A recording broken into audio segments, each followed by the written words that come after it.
Στο στόχαστρο του Δήμου Εμμανουήλ Παπά μπαίνουν οι παράνομες γεωτρήσεις από δημότες στο σύνολο του Δήμου και εδώ στην τοπική κοινότητα Νέου Σουλείου, όπου το φαινόμενο είναι πιο έντονο. Σύμφωνα με τον Αντιδήμαρχο Έργων Γιώργο Στόικο, η Δημοτική Αρχή προχωράει και στην επιβολή προστίμων. Γεγονός είναι τα πρώτα πρόστιμα για παράνομες γεωτρήσεις στο Δήμο Εμμανουήλ Παπά και συγκεκριμένα στο τοπικό διαμέρισμα του Νέου Σουλείου. Σύμφωνα με τον Αντιδήμαρχο Έργων Γιώργο Στόικο, η Δημοτική Αρχή θα είναι αμήλικτη και όποιος από όσους προχωρούν σε ανάλογη τέτοια ενέργεια πιαστεί να επαναλαμβάνει το ίδιο λάθος, θα τιμωρηθεί αυστηρά. Αυτή τη στιγμή γίνει μια πολύ μεγάλη προσπάθεια από το Δήμο. Ήδη έχουμε πέσει περίπου 40 πρώτα πρόστιμα σε παροχές παρόν και θα συνεχιστεί αυτό σε όλα τα χωριά και έτσι ώστε να τελειώσει αυτή η πληγή. Πρώτη φορά μπαίνουν πρόστιμα. Πρώτη φορά στην ιστορία του Δήμου. Ναι.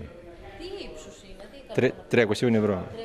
Αν ανταποκρίθηκε κάποιος αυτή να το πληρώσει, ήρθε, σας είπε ότι θα το κλείσω. Δηλαδή, γιατί μετά από το πρόστιμο, τι γίνεται από την πλευρά σας? Εμείς επιβάλλουμε το πρόστιμο και αυτόματα κόβεται η παροχή. Κόβεται, έτσι. Αυτόματα. Στην περίπτωση που την ξανανοίξει ο ίδιος, τι γίνεται? Δεν υπάρχει τέτοια περίπτωση.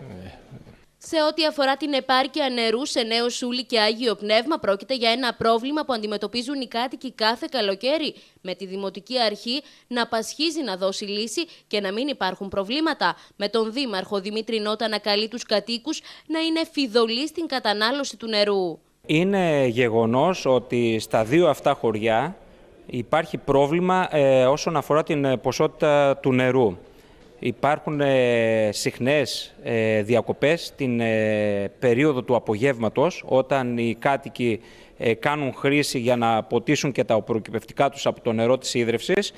Εμείς είμαστε σε επιφυλακή. Ήδη από την επόμενη εβδομάδα έχουμε βγάλει σε ένα μικρό έργο στο Νεοσούλη από μια διαρροή πόσιμου νερού, η οποία στοίχιζε αρκετά κυβικά την ημέρα και τα οποία στερούνταν το χωριό αυτή την χρονική περίοδο που τα έχει πολύ μεγάλη ανάγκη. Πιστεύω ότι το έργο αυτό θα έχει τελειώσει στις επόμενες 15 ημέρες και θα δώσει μια ανάσα να έχουμε μεγαλύτερη ποσότητα και να μην χάνεται το νερό μέσα σε έναν ορθογωνικό αγωγό που είναι στο κέντρο της πλατείας του χωριού, που διασχίζει το κέντρο της πλατείας του χωριού.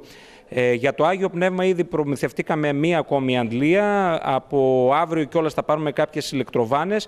Πιστεύω ότι θα ενισχύσουμε και στο Άγιο Πνεύμα με περαιτέρω ποσότητες την δύσκολη αυτή περίοδο, καλοκαιρινή περίοδο, με περαιτέρω ποσότητες νερού και θα λύσουμε εν μέρη το πρόβλημα. Γίνονται κάποιες παρεμβάσεις έτσι ώστε να αποκλείσουμε όσο γίνεται τις διαρροές που υπάρχουν, για να μπορεί πρώτα να καλύπτει το νερό που υπάρχει το Νέο Σούλη.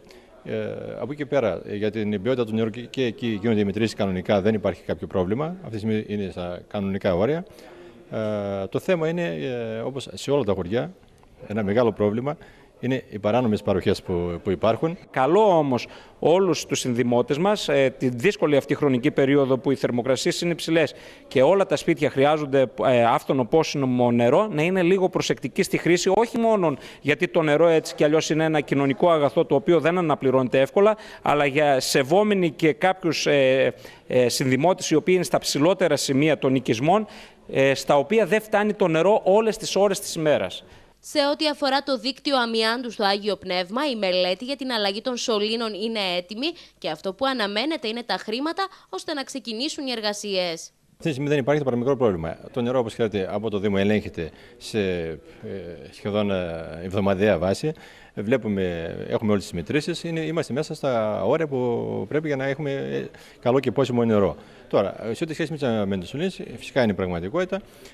Ήδη έχει ετοιμαστεί η μελέτη και περιμένουμε να το εντάξουμε σε κάποιο πρόγραμμα. Έτσι, γιατί όπως καταλαβαίνετε, σίγουρα η χρηματοδότηση είναι πολλά τα λεφτά για να γίνει η αλλαγή των αμοιάντων σωλήνων. Εμείς πάντως είμαστε έτοιμοι να το εντάξουμε σε κάποιο πρόγραμμα του ΕΣΠΑ, έτσι ώστε να γίνει και η αλλαγή των αμοιάντων σωλήνων και να λύσουμε αυτό το πρόβλημα. Όπως και αυτή τη στιγμή γίνεται μια προσπάθεια να εκμεταλλευτούμε και άλλες πηγές που υπάρχουν στο Μενίκιο Όρος και δεν είναι αυτή τη στιγμή στο δίκτυο ίδρυυσης. Γίνονται εργασίες έτσι ώστε να ενισχύσουμε το νερό που έρχεται από το Μενίκιο Όρος προς το δίκτυο του Αγίου Πνεύματος όσο γίνεται περισσότερο. Απλώς να σας πω μόνο, ξέρετε ότι τη χρονιά που μας πέρασε, 7 μήνες τουλάχιστον στον χρόνο που μας πέρασε, από τον Νοέμβριο μέχρι και τον Μάιο, είχαμε νερό μόνο από τις πηγές. Υπάρχει ήδη μια έτοιμη μελέτη της τάξης των 2.200.000 ευρώ. Ευελπιστώ στη δική μας διοίκηση να πραγματοποιηθεί αυτή η μελέτη, να βρεθεί η χρηματοδότηση, να λύσουμε μια διαπαντός αυτό το πρόβλημα και να πίνουν άφθονο και καθαρό νερό οι συνδημότες μας.